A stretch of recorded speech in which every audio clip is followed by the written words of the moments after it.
Living Clean, Living Well is a presentation of the Canadian Centre for Abuse Awareness and is brought to you by Freedom from Addiction.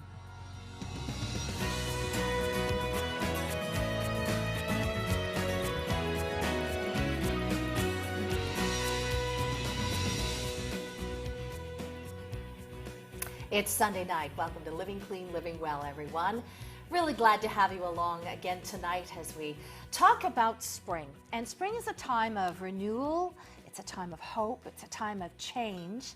And in the world of addictions and substance abuse, when you make that decision to change your life and to get into recovery, now we have to start talking about maintaining that change. And that is going to be our subject tonight. And I have brought in two guests that absolutely worked beautifully together last December. Would you please welcome Don Crocock and Dr. Rick Csiernik to the show. Gentlemen, good to see you back. Pleased to be here. Thanks. Now, when I said that they worked really well together, our phone lines, they really connected. You guys really did connect with our viewers. So we said right in the parking lot at the end of that last show that we had to do it again. So I'm so pleased that they are back with us. So what's been new? Don, let's start off with you. Well, as you remember, hopefully, I'm a hepatitis C outreach worker in Niagara, work for the Niagara Health System. So I've been pretty busy doing that, working the front lines and you know, trying to get people to get in to get tested primarily, and also if they do end up being positive for hepatitis C, then I encourage people to, by all means, to please at least find out where your liver's at. You owe it to yourself to find out the extent of liver damage instead of putting it off. There's no such thing as remission with hepatitis C. If you have the disease, it's active, and you may not feel that you have any sort of symptoms or anything. It's frequently asymptomatic. However, it's not to be confused with it being in remission. Like I said, there's no such thing as remission. Yeah. So we need to get people in, we need to get them tested, and if they're positive, we need to find out where their liver's at, and then they can explore treatment options with their medical professional. This is a real passion of yours from what I remember. Yes, it is. And yes, why is that? Well, quite honestly, I found out in 2008, in the fall of 2008, that I had sometime in my past, I had become infected with hepatitis C, probably in the 80s as a result of my drug use, and I mean, that's the best guess. It was quite a shock to me at the time. In 2008, I had about 15 and a half years in recovery, and the last thing I expected then was to have a little ghost from my past to come back to sort of to haunt me. So it was a bit of a shock, but you know, it opened the doors of reality, if you will, to this whole big field of infectious diseases, and hepatitis C in particular. Yeah. And it gave me the opportunity to expand my work from strictly from addictions counseling to also including work in the hepatitis C field. It's frequently related. So wonderful. Thanks for sharing that. That's all I got there. So now we got to get Dr. Rick into the conversation. Dr. Rick Csiernik, he is a professor, and I'm going to brag on you here a little bit. He is a professor of renown. He is a mentor to many. You teach people how to be addiction counselors. Am I correct in this? Part of my responsibility. Part of the responsibility. Absolutely. And yes, Don, go ahead. Yes, my mentor. Yeah. Is he? Yeah. Yes. He's That's written 8 books. He's got number 9 and 10 on the way. Dr. Rick, it's good to see you back. Pleasure to be here. Yeah. So what's been new with you? Actually, I want to talk about an article I published. Just again, for those of you who are in AA groups or in self-help groups, a colleague of mine, she's a physical challenge, she's in a wheelchair. She attended an AA group as part of an assignment for class, and she couldn't get there. And so one of the issues, one of the communities we often miss out there who have a greater proportion of addictions issues are those people with physical challenges, disabilities, hearing impairments. So those of you who are running AA groups, NA group, women's sobriety, just make sure your group really is accessible. The title of the article is How Accessible Is My Group? And it's about how she couldn't maneuver her wheelchair into the meeting, which means she couldn't participate. So make sure that's part of your meeting agenda as well. And you know what, you would think after everything that we've done with the ramps and the handicap parking and all that sort of stuff, that the issue still exists. Yeah, and It's again, not everything is accessible. and it's accessible, and rooms often are. The building may be, but the room you're holding your meeting in. And the other one is hidden issues like hearing impairment. Yes. A huge issue among people who are hearing impaired. Is your room something that someone with a hearing limitation can still access? And because the conversation in those meetings are so important, the sharing of the fellowship is critical. So make sure when you have something important to say that everyone in the room. And as we get older, as Dawn and I, we get older, our hearing gets limited as well too. So something else just to consider as you're preparing for your meetings. Say what? So our topic tonight is about, Dr. Rick Csiernik had brought up the fact about spring, renewal, hope. It is a great time of year, isn't it? And it's been a miserable winter. Horrible. It's such an easy to get down on yourself, is to say you're not succeeding. You may have had a lapse or relapse, which is really, Dawn and I were talking earlier, is part of the change process. Yes. Very critical to it. And so it's to value your accomplishments and not just dwell, because when we're stuck inside, it's so easy to beat up on ourselves too. This is time, again, to renew, to look at our strength, to look at our accomplishments, and to feel good about where we've gone in the last little while. So then Don chimed in and said, I want to talk about change. About change, the process of change, but also about maintaining change. It's frequently easy to enact change. The difficulty lies in learning and then living that change. So, you know, keeping in mind that change is a process, not an event, it becomes really an exercise in finding that balance between knowledge and skill in applying it to your life so that you can be successful in recovery. And it frequently takes a few tries. You know, relapse is a part of the process, really, and it's a learning opportunity. So it doesn't necessarily have to be an entirely negative event when one relapses. I mean, I used to say that I relapsed weekly for a few years, but it was all part of the accumulation, I think, of knowledge and motivation. So, yeah, change is quite it's quite an involved topic. It's a dynamic process. Yes. Yeah. It is. What are some of the first steps? Well, it's interesting. You can talk about, Dawn can talk about the steps, but what people think is when they're recovering is that it's a straight line. You just stop drinking, stop drugging, and start getting better and better. But it's really not. The model we work from now is more like a corkscrew. Is you change a little bit, then you sort of accumulate that knowledge. Sometimes you slide back a little bit, gain knowledge from a lapse, hopefully not a relapse, but a lapse, learn it, move forward again too. So if people are thinking they're on a straight line, that's not the way it goes. It's slow and gradual. You think, and I'm going to talk about your case, how long it takes you to get a point of addiction. And then people want to get better in 21 days. It doesn't happen. You're absolutely right. It is a process of recovery. Well, yeah, the 21-day concept of treatment, intensive treatment programs, now are primarily 18 to 21 days in duration. And they're really designed, in my mind, to say, okay, you've done treatment, off you go. You're all better? You're good. Well, you know, it's a process of gathering tools, gathering the information, and really just creating the very initial stages of a recovery. But by no means is it the be-all and end-all. It's just just one part of the bigger picture of this thing we call recovery. So. Well, I knew that this was going to happen whenever these two gentlemen are on. Our phone lines light up. Are you ready to? Good. Sure. I want to get in at least one phone call before we take our first break. Sure. So let's turn to our phones now. It's your turn. Our toll-free lines are open. And as you can see, we've already started getting phone calls. So folks, if you want to talk to Dr. Rick Csiernik or Don Crocock tonight about your general questions about addictions or substance abuse, or maybe you want to talk a little bit about our topic, or any of the other things that these two gentlemen have brought up, please do pick up the phone and join in on the conversation. So let's take our first phone call tonight. Let's go to line 1, and Peter's calling in from Toronto. Hi there, Peter. You're first up tonight. Go ahead. The floor is yours. Hello. Thank you very much. I'm not sure if my call is going to seem as though it's the most relevant to your topic tonight. I'm not a regular viewer, so I'm not exactly sure how the show is structured, or whether or not it would have been better to call on another night or another occasion.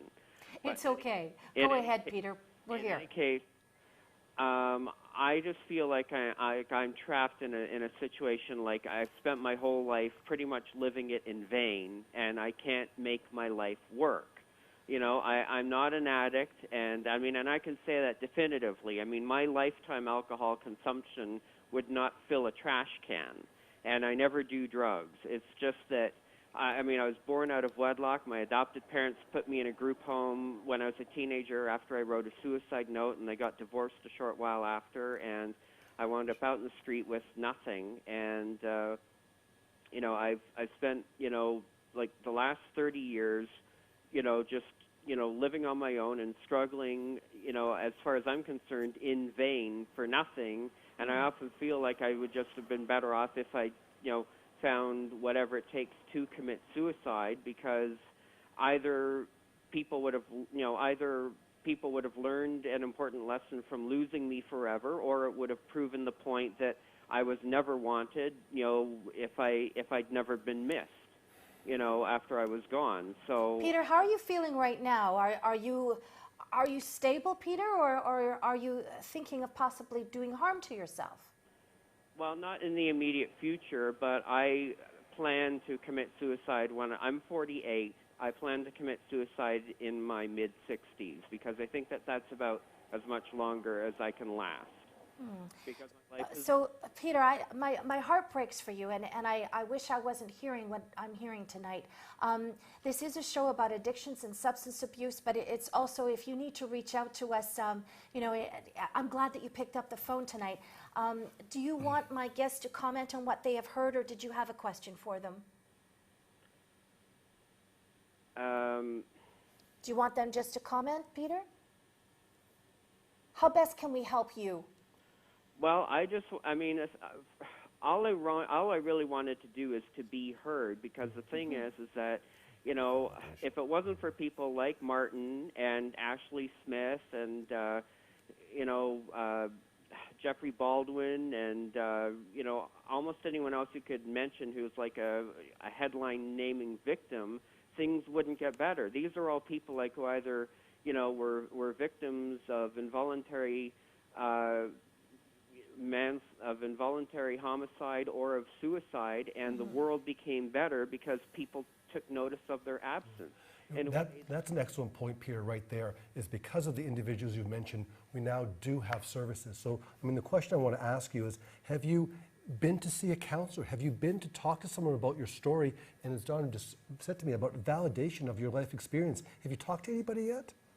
I've talked to many people, and no one is interested in what I have to say, mostly because I'm still alive. I think that my pain and my unhappiness would speak, would speak more volumes if I were dead, because people obviously don't care about the fact that I'm alive. No one cared about any of the people I mentioned while they were alive. They suffered in silence, in vain, for nothing, and then when they died, people suddenly started caring.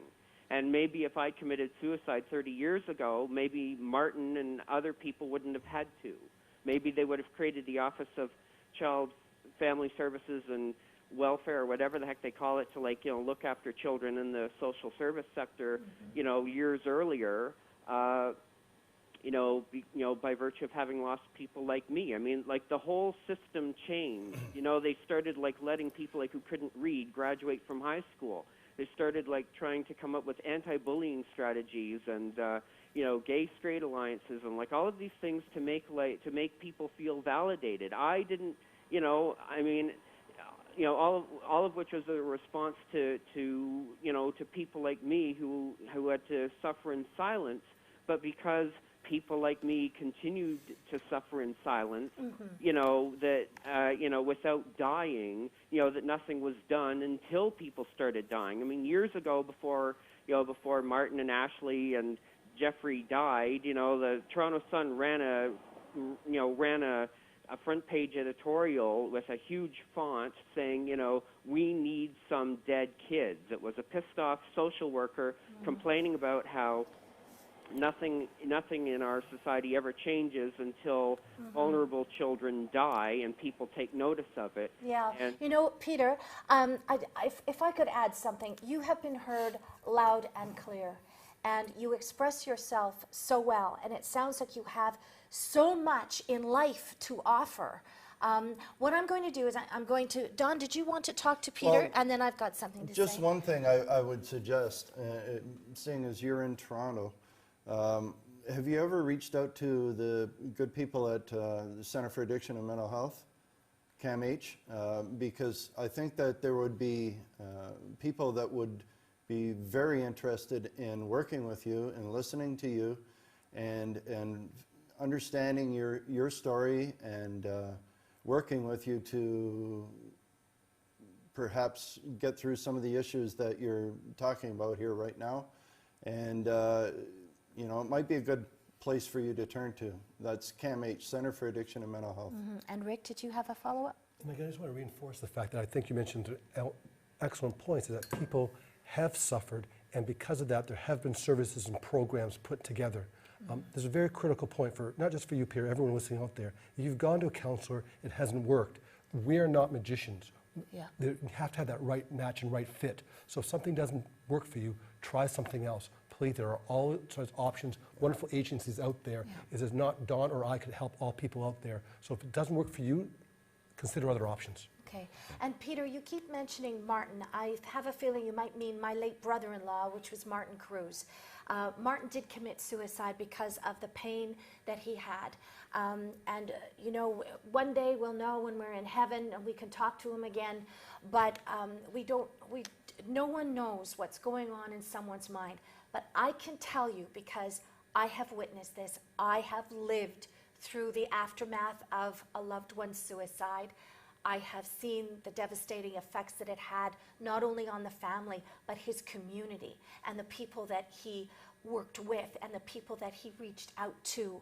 And I can tell you without a word of a lie that there would be more done in Martin's honor if Martin was still here. No one had as much passion as my late brother-in-law, Martin Kruze. And my husband, Gary, who's Martin's brother, and I, and his family, his parents are elderly, but you know, that they, a few years ago, were still quite active as well. We've done our best to keep his visions and his goals alive and his voice still heard. But I'll tell you, what we've managed to accomplish with Martin's passing is nowhere near what I know Martin could still accomplish while he was still on earth. So Peter, I commend you for picking up the phone tonight. You know, a lot of people say suicide is not the answer. I can only give my opinion. Suicide is not the answer. And I know that maybe, Peter, please reach out to CAMH. Please reach out to another counselor. You are so well spoken, and I can hear the fire, the passion, and the energy in you. And I think you do have something to say. So please, Peter, try to get some help. And please, suicide is just not the answer. You know, I don't know whether or not you believe in God. This is not a religious show, even though we're seen on CTS. We welcome all faiths. But, you know, I often feel life or God, it doesn't matter what your preference is. You have a mission here on earth, and maybe you just haven't found it yet. So, Peter, thank you so much for picking up the phone tonight. You were heard here tonight on Living Clean, Living Well. We're going to take our first break here on the show, but when we come back, lots of your phone calls. Thanks for your patience, folks. We'll be back with more with Don Crocock and Dr. Rick Csiernik.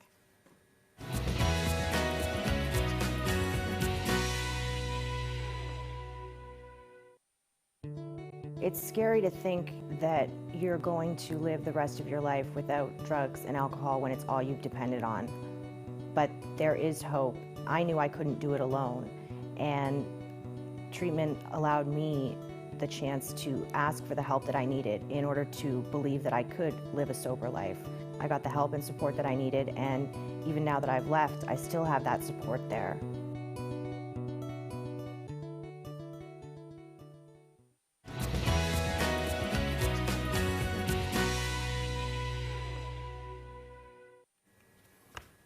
Welcome back to Living Clean, Living Well, everybody. My guests tonight, Dr. Rick Csiernik and Dawn Crocock. It's great to have them back with us, and I know you folks think so as well, because it must be Christmas again, because our phone lines have lit up like a Christmas tree.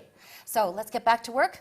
Let's go. Right. Back to our toll-free lines, folks. If you'd like to talk to these two gentlemen, addiction, substance abuse, trauma, they're here to help. So let's go to line 2, and calling from Cambridge tonight is Yvonne. Hi, Yvonne. Welcome to the show. Go ahead. Have you got a question or a comment? Hi. Hi, go ahead. I'm living sober for eight months. I just like to know what to do to stay sober. Good question. What to do to stay sober? Yeah, well, tell me, Yvonne, do you go to any sort of a support program? Do you go to meetings at all? Go to a program. Sorry? What do you mean by programs? Like, do you go, for example, do you go to AA? Alcoholics Anonymous? Yvonne, are you still there, hon? Yeah. Yeah, do you go to AA, Alcoholics Anonymous, or any support groups of any kind? Yeah. Out in Cambridge. In Cambridge. Yeah. So yes. Yeah. Did you go to a formal treatment program to start your sobriety, Yvonne? I went there about 4 years ago. Because often, the first place to begin to maintain sobriety is many agencies, and Cambridge has a couple of organizations that have relapse prevention programs. So you can actually go back on a regular basis, on a weekly basis, sometimes every other week, and meet with other people like yourself who are also in recovery, various length of time, and sort of talk about the strategies people are using to maintain their sobriety. And those are facilitated by a professional addiction counselor, someone like Dawn. And so that's another option, as well as the peer support groups. How would Yvonne find them? The best place to look in Cambridge would be... Google even? Could you try it on the computer? Well, you could go to DART, but I don't know if he's... So do you have internet access? Yvonne, have you got a computer? Yeah. So if you put addiction recovery or addiction treatment in Cambridge, you'll have a couple of names of the agencies. The agency just escapes my name right now. There's 2 different outpatient counseling programs in Cambridge that would be welcome to you. There's no cost to you there as well, too. There you go. You can call them, and even on the website, they may have the time and dates, but you can call and ask when their relapse prevention program is, and they will welcome you at no cost. And how about a sponsor? Well, yeah. If you are going to AA meetings, then I would suggest that one of the things that you could do is get a sponsor, somebody that can sort of be your guide or your mentor through the process of change, like we were talking about earlier, and show you and lead you through the steps, the 12 steps of the program. And that will give you the opportunity to feel a part of an organization, and instead of apart from others, you will be part of that AA community, similar-minded people that have the same goals as you, which is to not drink anymore, but also to learn how to live and enjoy life without the use of alcohol. I hope that helps for you, Yvonne. And thanks for calling in. And I'm glad you're watching our show, because maybe this could help Yvonne as well. And congratulations on your time so far in recovery. Yeah. Well done. Let's go now to line 4, and Bob's calling from Toronto. Hi there, Bob. Thanks for waiting tonight. Go ahead. The floor's yours. Thank you. As a friend to somebody in recovery, I have been asked by the person in recovery now for about 6 months, she's been in recovery, if I believed her. And I said to her that, of course I believe her, that she hasn't used alcohol or drugs. But then I also went on to say that I know someone else who had relapsed after 2 months, and that the last person that he would tell that he relapsed was the people close to him that have helped him the most. So when I said that to her, I wonder if I erased the trust, trying to generalize that this other person told me he would never tell the people closest to him. Now remember, I'm not a sponsor, I'm just a friend. Mm-hmm. There's this notion about absoluteness as well. And because often in the process of developing addiction issues, there are trust issues that arise. So this is the part of the notion about building relationships again and rebuilding them. And the question becomes is, how important is it to be sober and how important is it to be well? I mean, there's well in terms of relationships, there's well in terms of building bonds and friendships and trust. So the question becomes, are you doing well? And if that wellness is to be maintained sober, obviously important, but also the question is, can you trust you when you're in difficulty or in crisis? Because you really want people to say, if you need that drink, you need that drug again, I can come talk to you, and if I do drink and drug again, you're not going to throw me away, you're not going to abandon or betray me. This is what Don talked about earlier about the process of change.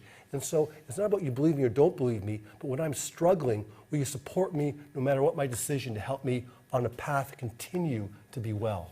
I think there's another part of to this too, and it comes with the person that is in early recovery, and it's the whole concept of acceptance. When you can accept who you are, what you've done, and sort of put it properly in its place, and not let your past define you as to who you are today. There's a certain amount of freedom inherent in that, so that if you're questioning whether or not somebody trusts you, you really don't need to be overly concerned about that, because you're not allowing others to define you by your active substance use, but as to who you are today. That's the most important thing. So I think change can come internally, and through acceptance you can find the ability to sort of let go of the worries and concerns of whether or not people are accepting you or trusting you or anything like that. If you're reaching a place of peace within, then that's going to sort of radiate throughout you, and those issues of whether or not people trust you are not going to be as important. Yeah. And the notion of definition is important. I don't use the word addict, because addict says what you are. I use the term person with an addiction, because there's so much more to the person. So just focusing on the drug use or not drug use is fine, but are there other areas where you can trust a person? The person does have positive relationship too. So don't just look at the drug use, look at the whole person as well. Thank you, gentlemen, and thank you to Bob for calling in tonight. Just as we go to our next break on Living Clean, Living Well, I've got a message for you, Yvonne. Brian from Kitchen called in, and my wonderful team has told me that Brian has a message for you, and he is suggesting House of Friendship in Kitchener. So Cambridge and Kitchener very close together. So it's in your neighborhood, and the address is 63 Charles Street. So thanks to Brian in Kitchener for suggesting that. The House of Friendship, Yvonne. Perhaps you could get some answers there, or some sponsorship, some fellowship, some support, and some tools, right?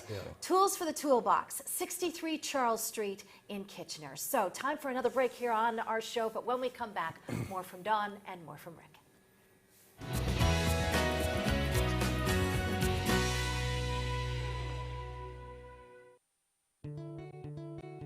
I've been through multiple treatment centers with my addiction, fighting it for the last 10 years, 17 detoxes, 3 different treatment centers.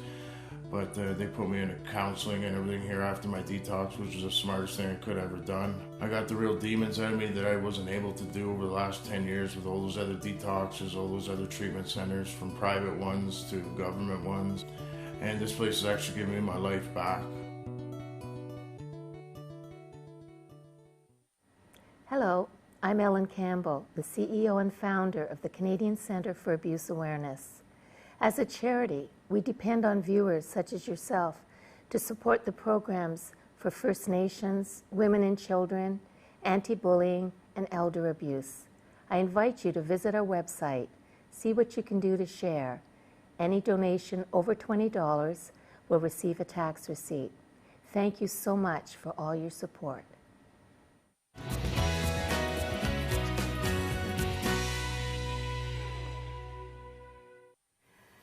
You're watching Living Clean, Living Well, live on CTS. I'm your host, Teresa Kruze, and tonight we've got Don Crocock, who is an outreach worker with the Niagara Health Region, but he is also a certified addictions counselor. And we have Dr. Rick Csiernik, who is a professor at King's University College. He teaches how to become counselors, and he is a well-known author. I was saying at the beginning of this show, 8 books, number 9 and 10 on their way. You're a writing machine, aren't you? So we're taking your phone calls tonight, but just before we go back to our phones, I want to tell you about Recovery Wire magazine. If you would like to get your free copy, you can get it online. And Dee Christensen, who is the editor-in-chief, has done a great job of assembling a great team to write for the magazine. It's edgy, it's current, it's trendy, it's got great information. So Recovery Wire magazine for your free online copy. So gentlemen, shall we head back to the phones? Let's get back to work. Let's go to line 5 right now. And calling in tonight from Oshawa is Catherine. Catherine, you've been waiting a bit, so thank you so much. Go ahead. Hi, Teresa. Hi. Hi, Don. Hi, Rick. Evening. What I'm about to tell you may not seem very nice of a thing to say, but I'm going to say it anyway. I know someone who is having problems with alcohol. She has been in and out of the hospital at least twice, 2 blood transfusions, and she was in a relationship with someone who was able to get her to be sober for a while, but after that he had to break the relationship because it was too much for him to bear. And now she's turning to me as for someone to take her to bars and have fun with. And unfortunately, she's the only person I know here in Oshawa who is a fun person to be with when she's sober and to go out with. And I feel like I have to break the relationship because I don't want to enable her because I want to drink, but at the same time, I do want to be with her for a little bit. So it feels as if I'm being given this responsibility to try and help her go to a support network somewhere like AA. And I have actually dropped off a few pamphlets in her apartment to get her to, but she's just laughed and thrown them away and said that she's never going to go because she can do it by herself and all this kind of nonsense. And I just think, why am I bothering myself with this situation? Like why can't I just make prayers and get out of this relationship because I feel like it's a burden. But at the same time, I also feel guilty and I should help her. And it's like such a ridiculous situation for me to be in because I got a lot of other things to do in my life, you know?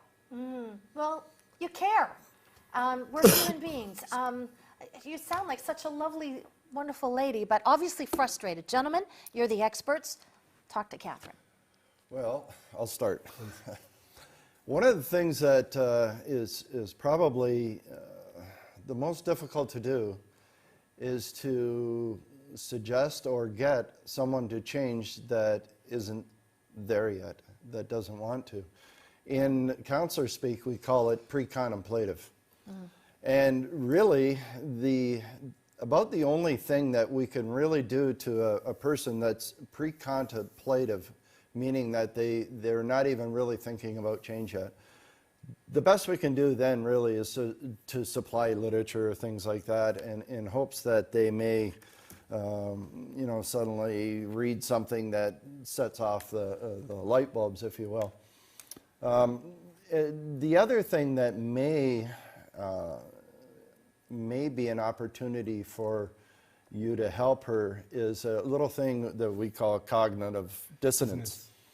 And it's a fancy term for pointing out the difference between reality and what the person thinks is reality.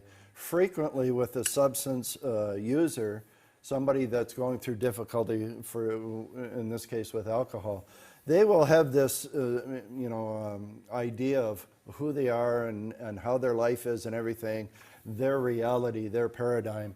And it can be quite different, really, than how everybody else sees them. Sometimes change can come about through a process of sort of trying to get the person to see that their vision or view of reality is really distorted. Yeah, and there's 2 parts of this conversation. There's one, it's about you, and 2, about your relationship.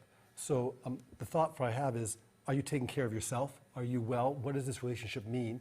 If it's a relationship that only revolves around the 2 of you going to bars and hanging out, again, the cognitive dissonance is great. Can we go and hang out and do something else that doesn't involve drinking? Are there other activities that you enjoy, the two of you like to do together, that's not alcohol driven, that can demonstrate that you don't need alcohol? And if she can't do that, that ties back to your cognitive dissonance. If everything only involves us having a good time drinking, well, that's not just not healthy for her, it's not healthy for you. The relationship is all there. So one, what do you do for yourself? Number one rule for counselors and for people, you take care of yourself. And then, as you say, Teresa, too, I mean, we're compassionate people, most of us. We care about others. And if you really do care about her, is that this behavior can't continue. You can't go out and only drink. I mean, is it healthy for you? Is it healthy for me? And it sounds from what we said, told us briefly, it's not healthy for either one of you. Good insight. Thank you so much. And thanks for calling tonight, Catherine. Let's go now to line 1, and Sandra's on the line from Welland. Hi there, Sandra. You're talking to Don and Rick. Go ahead. Hi. Thanks for taking my call tonight. You bet. I have a couple of issues. One, I'm a shut-in. I have disability, social anxiety type issues, and I'm addicted to my pain medication as well as an alcoholic. What I need is some help, and I have zero family support. I have, my girlfriends are all non-drinkers and what have you, and they're helpful, but they come over and visit me. What does someone in my position do to get the help that I know I need? I'm going to be 50 in 2 months, and I don't want to live the rest of my life this way. So what are my options? I'm so glad you phoned in tonight. Who would like to start? Well, it's yours. You want to start? Well, yeah, I'm St. Catherine's boy, so hello, Sandra. Sandra, one of the places that you might consider contacting, do you have internet access? I'm sorry? Do you have internet? I do. Okay. So one of the places that you might want to study, if you will, look at online first, and then perhaps give them a call and see what they could do for you, is Community of Addiction Services of Niagara, CASON, Community Addiction Services of Niagara, CASON.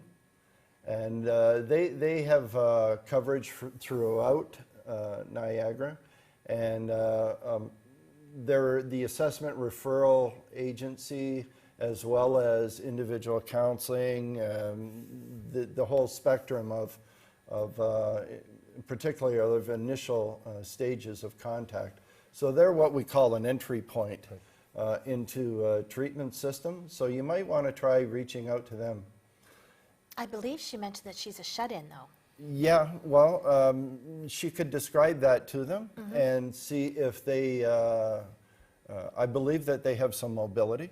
They're not all office bound. Oh, okay, that's so good. I think that given those dynamics, that perhaps there would be, an opportunity there for somebody to come to you, Sandra, instead of you having to go to somebody else. Yeah. And then very quickly, too, a couple of other things that you could look into through the internet are support systems that are online. That's what I was going to say, so yeah, keep going. We were talking about it earlier, and the one is called LifeRing. It's lifering.org, O-R-G, and they have meetings online. And the other one? There's a variety of different groups too. There are also social anxiety mutual aid groups, so literally it's just talking to other people in your situation too that have this concern. You can chat with them online with the situation strategies as well. So certainly there is a range of mutual aid groups that you can access without having to leave, that hopefully will give you support to help you move forward. Awesome. So that's great. So even for someone that has disabilities and can't be so mobile, there still can be help found. They come to you. So lifering.org. I'm going to have to add that one on too. Yeah, and the other one is website. intherooms.com, I believe. Intherooms.com. In the rooms, yeah. Yeah, no space. And the important thing is, if you do reach out to Caisson and describe it, they can also provide you with other supports that they can link you with in your community. So even if you can't get to them, they will give you alternatives in greater detail than Don and I can in just a few minutes about what options are for you in Welland. And actually, there's a couple other things. Is it possible for her to get contact information where we could, Where you are? where I could touch base with her later, Absolutely. like tomorrow? Yes. Okay, Sandra, you heard that here first. I will follow up and call you tomorrow, because there are a couple other things that just popped into my mind, and I'll do my homework on it, and we'll get back to you tomorrow on that. So Sandra, hang on, and we're going to place you on hold now, and somebody's going to talk to you, and we'll get the contact info so Don can call you. If we have your permission for that. Yeah, great, thank you. We're arranging that right now. So Sandra, stay on hold. Someone's talking to you right now. Terrific. Thank you, Don, and thank you, Dr. Rick. Okay, let's go now to line 6. Ted's calling in tonight from Toronto. Hi there, Ted. You waited a while. Thanks for your patience. Go ahead. Ted, you still there? Cool. Oh, yes. Go ahead. It's hi. You've reached us. Have you got a question or a comment? Yeah, I'm Ted, right? Yep, that's you. Well, 30 years ago, I used to have this problem with alcohol. And then I had made a visit to the Soviet Union, and I was very disappointed, and I got depressed, and then this depression with the alcohol made me worse. So my doctor gave me Ativan and Perfenazine, and I could not have alcohol with the Ativan and Perfenazine. So I quit abruptly the alcohol, no more experience with the alcohol, and I stick with the Ativan and Perfenazine. Ever since I take Ativan and Perfenazine. Maybe I got addicted to that, but it's better. It's hard for people to quit. They should change their friends who are alcoholics. They should find new friends who do not drink, even stay alone. Good point. Go ahead. And there are a variety of medications that exist that doctors who are specialized in addiction medicine will know about. They can go as supplements. I mean, there's a variety of drugs we use in Canada. One is Antabuse. We used to have a drug called Tempacil, a drug called disulfiram. Yeah. And then we've got another drug called Altrexone that's also used for people as a bit of a motivation. So certainly what Ted recommends, if people are listening, that is an option that an addiction medical specialist can talk to you about to help you support initially so you don't go back and use the substance. That's great. Trust me, you don't want to drink on Antabuse. Yeah. It's another story for another day. Okay. Yeah. So there, we're not just about asking questions. Sometimes people call in with their ideas and their recovery success points and that sort of thing. So thank you for sharing tonight, Ted. Yeah, and I think Ted's point's worthwhile. Sometimes you do have to move away from the group that is using and establish new friendships. Just very quickly on that point, most of the friends that I had prior to 21 plus years ago, I haven't seen virtually since then. Some of the ones that were probably closer, and definitely the ones that were more involved in my drug taking activities, I've never seen them again. And you know what? They were friends then, or perhaps acquaintances, probably a better word. And I've suffered no loss from not seeing them anymore. They were fine then, and that was then, and this is now. So yeah, sometimes changing your environment, your friends, everything is definite part of the strategy. It may not seem like it, but there's whole communities, people like Don Crocock you can hang out with who are non-drinkers, non-druggers. I mean, are really active, playing sports, having a good time, going out and doing social things. Right. There's a whole community out there that doesn't need to involve alcohol and drugs at all. Well, they have a lot of fun. That's good. Time for another break here on Living Clean, Living Well, but when we come back, more of your phone calls. Stay with us.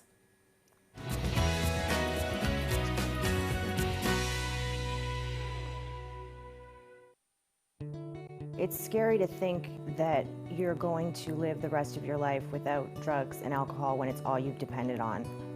But there is hope. I knew I couldn't do it alone, and treatment allowed me the chance to ask for the help that I needed in order to believe that I could live a sober life. I got the help and support that I needed, and even now that I've left, I still have that support there.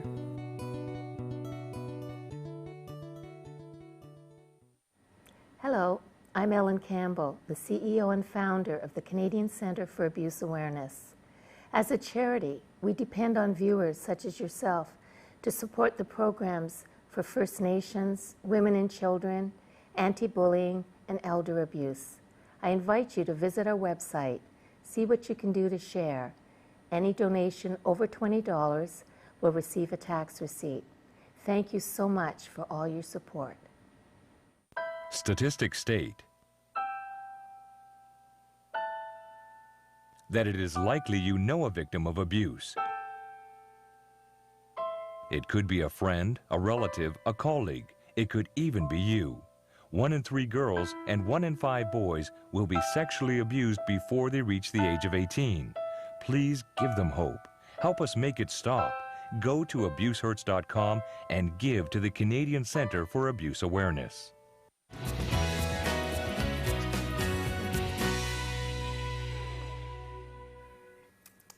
Time is flying tonight here on the show. We were just saying, holy cow, I can't believe that 45 minutes has gone by. But we've really had some great conversations and some great phone calls. Shall we head back to our lines? Absolutely. Please, folks, if you want to call in, we're in the last segment of our show, but please call in if you want to talk to Dawn and to Dr. Rick Csiernik. So back to the phone lines. Line 4, Nikki's been waiting patiently. She's calling in tonight from Milton. Hello, Nikki. You're live on our show. Go ahead. Hi. Hi. I'm calling about my boyfriend, and he's addicted to OxyContin. Okay. And he drinks a lot. And he's gone through the 30-day treatment centers. He's gone through CAMH. Nothing seems to help him. And is he using right now, Nikki? Yes, and he's going down a bad path right now, I think. I've been with him for 2.5 years, but I can hear the concern in your voice. I can't live with him because of his abuse. I try to help him as much as I can. Nikki, have you talked to anybody? Have you gone to see a counselor, see what you can do to be further support and what they recommend that you do in the relationship? No, I haven't. I told him I would go with him to counseling, but. And that's an excellent statement. I'm all for couples and partners counseling. I think it's critical because historically, unfortunately, addiction treatment has only dealt with the person using and not dealt with the whole system. But often we don't look at the people there, their supports and what we can do for them. Again, in Milton, there will be ADAPT would be the agency in your community. It's ADAPT, ADAPT. And you call them and say you're someone in a relationship, and they will talk to you so you're not alone in isolation and all this. Because again, often we can't control other people, but we can control ourselves. I would definitely agree with that. The starting point really for you right now would be to call ADAPT. If they're, and I'm reasonably sure that their services are similar to what we have in Niagara, and they will have counseling available for both of you as a couple, for him individually, and for you individually as well. So I would definitely agree with Rick and make that your initial contact from here. And hopefully they will give you some insight and guidance when they know more about his story. Perhaps then they can match some sort of a plan to his particulars. Yeah. We often don't see the isolation those people who support those addiction issues do. And that's what sounds like, very briefly too, that the isolation, you need to address that for yourself as well too. So again, in counseling, you say we can't help others who don't take care of ourselves. Same thing with you in a relationship too, is look what you can do for yourself, and that may give you some other options with him as well. Oh, thank you so much, gentlemen. And thanks for calling in, Nikki. I hope that that's helpful. Let's now go to line 1. Michelle is on the line from Toronto. Hi, Michelle, it's your turn. Go ahead. Hi there. Hi. Hi. I have a question regarding my alcoholism. Go ahead. I have an appointment. Pardon? Go ahead. You're live on the show with Dawn and Rick. Go ahead. All right. So I have a question about my alcoholism. I have an appointment for next week with a specialist. My family doctor found out through an ultrasound that I have a fatty liver, and he said it could be through medication. I don't know how well he's read my reports from previous doctors. Maybe he was just being polite, you know? And I'm embarrassed to go to see this specialist and for him to have him ask me about my alcohol addiction. I'm very embarrassed. And I don't know how to, you know, confront this issue. Well, as someone who has gone through some issues with my liver, I really urge you to reach within and find the strength, if you will, to go through with this and to be open and honest. You know, I know it's difficult, it's hard, but if you're going to see a specialist who is a professional, then they should base their relationship with you without stigma, without or judgment. Or judgment, yeah. So I would certainly urge you to go through with this. You know, there can be, I'm not a medical person, but there can be a few issues that could be causing fatty liver. One of them is alcohol use, and one of them is diet as well, too. When prior to me having treatment for hepatitis C, I was diagnosed as having fatty liver, NASH they call it, and after treatment, it was gone. So it was involved in the medication, but also involved a change of diet and things, and I lost some weight at the time. Put it back on since, but anyway, I urge you to you know, to follow through on this. Don't take any issues involving your liver lightly, because it can only get worse if you ignore it. So trust in their professionalism, I guess is what I'm trying to say. And I want to say what you've just done shows strength. You've just called up to people you know, strangers to you, and you've told us the truth. So why don't you use exactly the same line? Hi, my doctor sent me. I'm embarrassed to be here, but I know that this is for my ongoing health.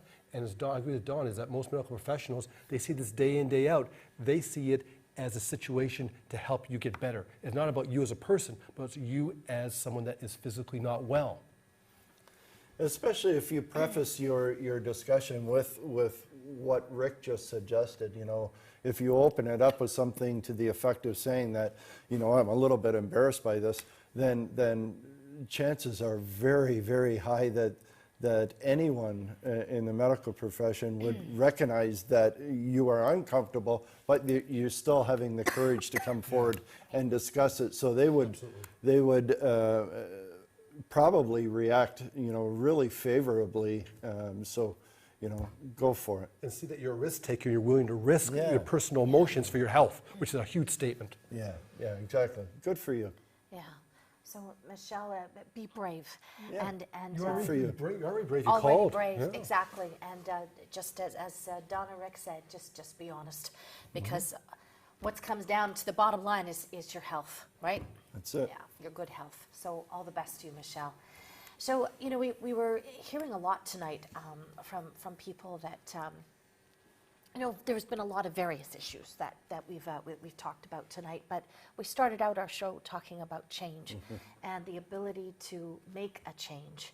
What are some of those steps into getting into change, where one of my guests, Don Slessor, says, you know, I got sick and tired of being sick and tired, you know? So how can people get onto the ways of change? Well, you know, there's a whole lot of things that can happen that can initiate change. In my case, it was my darling wife, Lori, who she created that point of awareness for me. when I wasn't capable really of seeing just how Unhealthy you were. unhealthy and how my life was falling apart. I was, you know, in the proverbial state of denial or whatever you want to call it. But, you know, that initiated the change in me.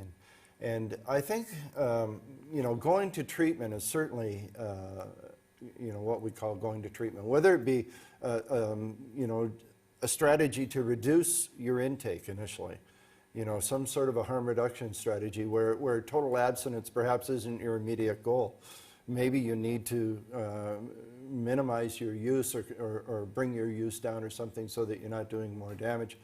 Or it can be going right into a total abstinence type approach and going to a treatment, a therapeutic relationship of some sort and getting some counseling and tools. Again, here's that term, tools.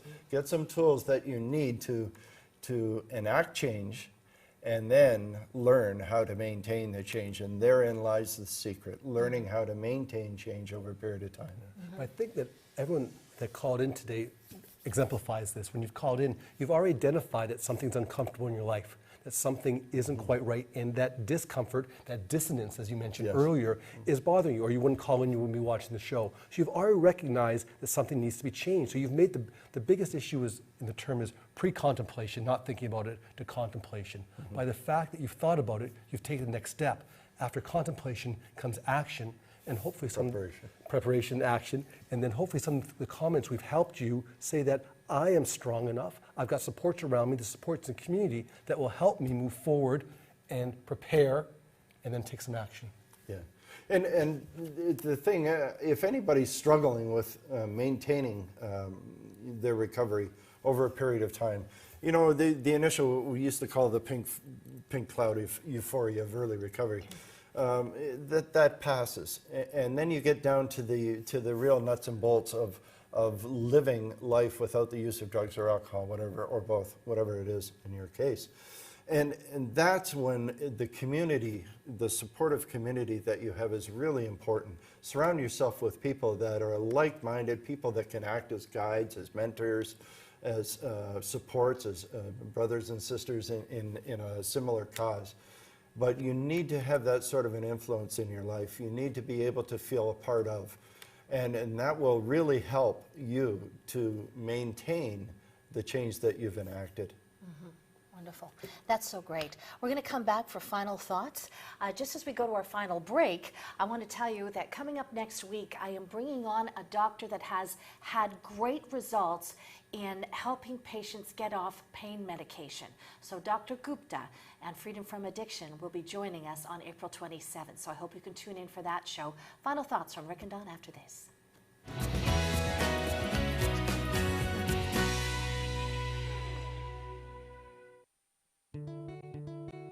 I've been through multiple treatment centers with my addiction, fighting it for the last 10 years, 17 detoxes, 3 different treatment centers.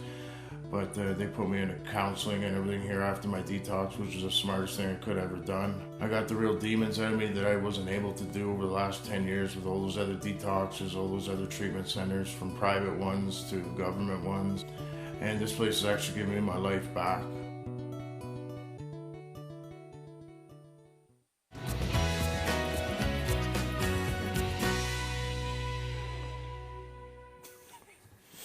Well, we have truly enjoyed our evening with you. We hope that the insight that you have had here and the fellowship, really, of sharing has helped for you tonight. Some final thoughts now from Dr. Rick Csiernik. Yeah. Since Teresa's all night said I'm an educator, I want to educate you about 2 terms, lapse and relapse. Is that if you go back to using after a period of sobriety, that's a lapse. That's a learning opportunity. Learn the triggers that set you off. Try and do something different. It's not a failure. It's a learning opportunity. Keep moving forward. Okay, my final thoughts, I guess, are a little more perhaps personalized. You don't ever have to be alone. Don't be alone. If you're struggling, if you're you know, you've got that inner turmoil going on and you don't know which way to turn, well, turn to help. Reach out. Go to a 12-step, go to a community agency, talk to somebody, but reach out, call helpline, whatever it is. But don't be alone, because you're in bad company sometimes. Yeah. Thank you so much, Don Crocock and Dr. Rick Csiernik. So, gentlemen, I hope we can do this again soon. Oh, yeah. Absolutely. Yeah. And we'll be back live with you on April 27th with Freedom from Addiction. And next week, folks, have a very happy Easter. So long for now.